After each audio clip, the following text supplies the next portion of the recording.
tere! Minu nimi on Jaanus ning siin räägime psühholoogiast ja vaimsest tervist lihtsalt, teaduspõhiselt ja praktiliselt. Eelmises videos rääkisime sellest, kuidas telefoni kasutamine võib meie und mõjutada. Aga oletame, et paned telefoni kõrvale, lähed õigel ajal voodisse, paned tule kustu ja ootad. 10 minutit, 20, pool tundi, aga und ei tule. Siis sa lähed internetti ning proovid leida nõuandeid, kuidas paremini magada ja leiad neid ilmselt kümneid. Ära vaata õhtul ekraani, hoia magamistuba jahedana, ära joo kohvi, mine iga päev samal ajal magama, mediteeri, loe raamatut või joo kummeliteed. Aga millised neist soovitustest päriselt töötavad? Ja miks võib üks soovitus aidata ühte inimest, aga teise und peaaegu üldse mitte muuta? Täna vaatamegi, mida teadus parema une kohta ütleb ja millised levinud unenipid on tegelikult kõige mõistlikumad. Kõigepealt on oluline mõista ühte asja. Parema une jaoks ei ole olemas ühte nippi, mis töötaks kõigi puhul, sest halb uni võib tekkida väga erinevatel põhjustel. Üks inimene ei saa piisavalt magada, sest ta läheb liiga hilja voodisse. Teine läheb küll õigel ajal voodisse, aga ei jää magama.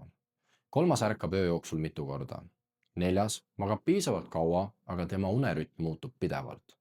Ja viies joob õhtul kell 8 kohvi ning imestab, miks kell 12 und ei tule. Neil kõigil on erinevad põhjused ja seetõttu võivad nad vajada ka erinevaid lahendusi.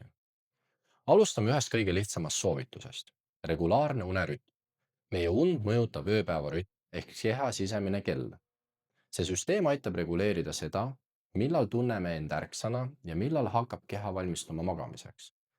Kui sinu magamise ja ärkamise ajad muutuvad pidevalt mitme tunni võrra, peab keha nende muutustega pidevalt kohanema. Näiteks ärkad nädala sees kell 7, aga nädalavahetuse kell 11. Pühapäeva õhtul üritad jälle varem magama jääda. Aga sinu keha ei pruugi veel selleks valmis olla. Seetõttu võib üsna regulaarne ärkamise aeg aidata hoida unerütmi stabiilsemana. See ei tähenda, et pead iga päev ärkama täpselt samal minutil. Aga kui sinu unerütm muutub pidevalt väga palju, võib regulaarsem graafik olla üks esimesi asju, mida proovida. Siis on valgus. Nagu rääkisime ka eelmises videos, on valgus üks olulisemaid signaale, mille järgi meie sisemine kell oma rütmi reguleerib. Aga valguse puhul keskendutakse sageli ainult ühele asjale, õhtusele sinisele valgusele. Tegelikult on oluline ka see, kui palju valgust saad päeva esimeses pooles. Hommikune ja päevane valgus annavad kehale signaali, et päev on alanud. See aitab toetada ööpäeva rütmi. Seetõttu võib olla kasulik saada pärast ärkamist ja päeva jooksul loomulikku valgust.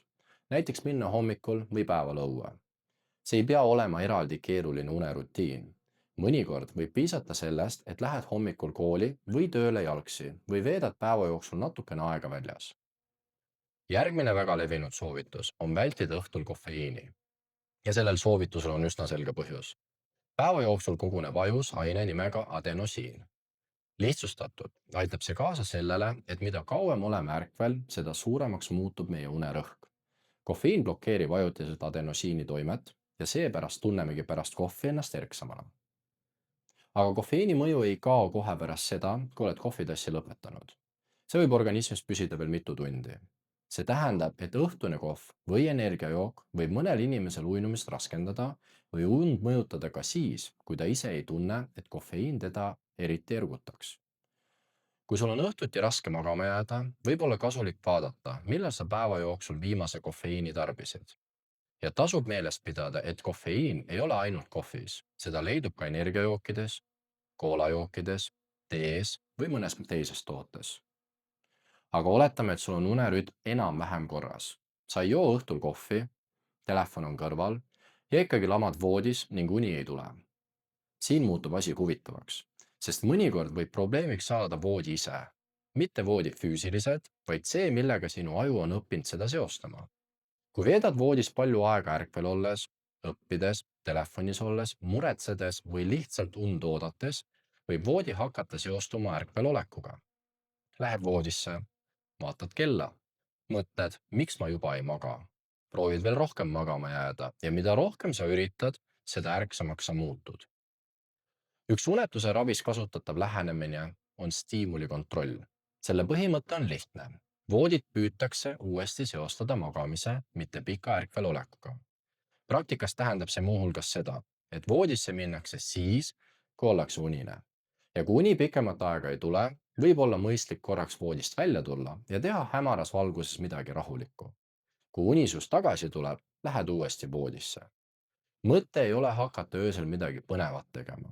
Eesmärk on vähendada olukorda, kus veedad pikalt voodis ärkvel ja üritad ennast jõuga magama sundida. Sest magama jäämine on üks neist asjadest, mida on väga raske käsu peale teha. Siit jõuame järgmise levinud probleemini. Mõtted. Lähed voodisse ja järsku meenub kõik. Homme on kontrolltöö, sellele sõnule jäi vastamata. Mida ma järgmisel nädalal tegema pean? Miks ma 3 aastat tagasi selles vestluses just seda ütlesin? Päeva jooksul on meie tähelepanu pidevalt hõivatud, aga voodis muutub ümbrus vaikseks ja siis võivad mõtted palju rohkem esile tulla.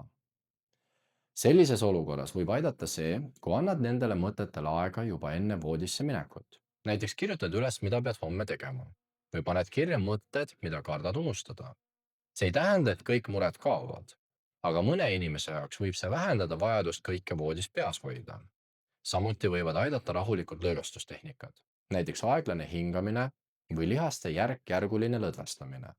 Nende eesmärk ei ole sind 5 minutiga välja lülitada. Pigem aitavad need vähendada kehalist ja vaimset erksust, mis võib uinumist segada. Aga siin on üks oluline nüanss. Mida rohkem sa mõtled, et ma pean kohe magama jääma, seda rohkem võib uni muutuda ülesandeks. Sa vaatad kella, nüüd on mul 7 tundi magada, nüüd 6,5. Kui ma järgmise 10 minutiga magama ei jää, olen homme täiesti läbi. Selline mõtlemine võib tekitada pinget ja pinge ei aita tavalist uinumisele kaasa. Seetõttu ei ole eesmärk sundida ennast magama, eesmärk on luua tingimused, kus unel on lihtsam ise tekkida. Nüüd jõuame ühe väga olulise küsimuseni.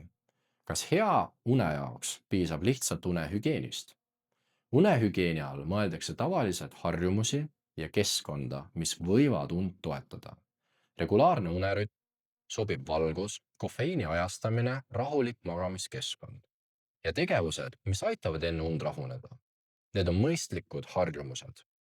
Aga kui on inimesel pikemat aega tõsised uinumis- või uneprobleemid, ei pruugi ainult üldisest unenippidest piisata. Kroonilise unetuse puhul on üks kõige paremini uuritud ravimeetodeid unetuse kognitiivkäitumisteraapia. See ei ole lihtsalt nimekiri soovitustest, kuidas paremini magada. See ühendab mitut erinevat meetodit, näiteks stiimulikontrolli, uneaja kohandamist, und puudutavate mõtete käsitlemist ja teisi käitumuslikke võtteid. Eesmärk on tegeleda nende teguritega, mis uneprobleemi pikema aja jooksul üleval hoiavad. Seetõttu tasub eristada 2 asja. Kui sul on aeg-ajalt raske magama jääda, võivad lihtsad muutused olla täiesti piisavad. Aga kui uneprobleem kestab pikemat aega ja hakkab mõjutama sinu igapäevaelu, ei ole lahendus tingimata veel ühe unenippi otsimine. Sellisel juhul tasub probleemiga tegeleda põhjalikumalt ja vajadusel otsida professionaalset abi. Mida selle teadmisega siis praktiliselt teha? Ära proovi korraga 10 erinevat unenippi. Kõigepealt küsi, mis sinu und tegelikult segab. Kas sa ei anna endale piisavalt aega magamiseks? Kas sinu unerütm muutub pidevalt? Kas kofeiin jääb liiga hiliseks? Kas telefon lükkab magama minekut edasi? Kas lähed voodisse ilma, et oleksid unine? Kui tead, milles probleem tõenäoliselt seisneb, saad valida sellele vastava muutuse. Kui unerütm kõigub, proovi hoida ärkamisaega regulaarsemana. Kui tarbid palju kofeiini hilisel ajal, proovi tuua viimane kofeiin varasemaks. Kui telefon lükkab und edasi, sea selle kasutamisele konkreetne piir. Kui lamad pikalt voodis ärkvel, ära muuda voodit kohaks, kus veedad tunde und oodates. Ja kui mõtted ei lase rahuneda, proovi need enne voodisse minekut üles kirjutada või kasutada mõnda rahulikku lõõgastustehnikat. Kõige olulisem on aga see. Ükski neist soovitustest ei garanteeri, et jääd täna õhtul 5 minutiga magama. Ja see ei olegi eesmärk. Uni ei ole nupp, mida saad lihtsalt sisse lülitada. Sa saad mõjutada tingimusi, mis aitavad unel tekkida. Aga sa ei saa ennast käsu peale magama sundida. Kui sellest videost jääb meelde ainult üks mõte, siis olgu see järgmine. Ära otsi ideaalset unenippi. Küsi kõigepealt, mis sinu und tegelikult segab. Sest parim lahendus sõltub sellest, milles probleem üldse seisneb. Sellega jõuame meie une- ja taastumisteemadega praegu lõpule. Oleme rääkinud sellest, miks meie und vajame, mis juhtub siis, kui magame liiga vähe, kas nädalavahetusel saab unepuudust tagasi teha ning kuidas telefon ja meie igapäevased harjumused und mõjutavad. aga uni on ainult üks osa sellest, mis mõjutab meie enesetunnet. järgmistes videodes liigume edasi ärevuse ja emotsioonide juurde. aitäh, et vaatasid. vaimse tervisest rääkimine ei lahenda probleeme üleöö, kuid aitab meil iseennast paremini mõista. hoolitse enda eest ning kohtume juba järgmises videos.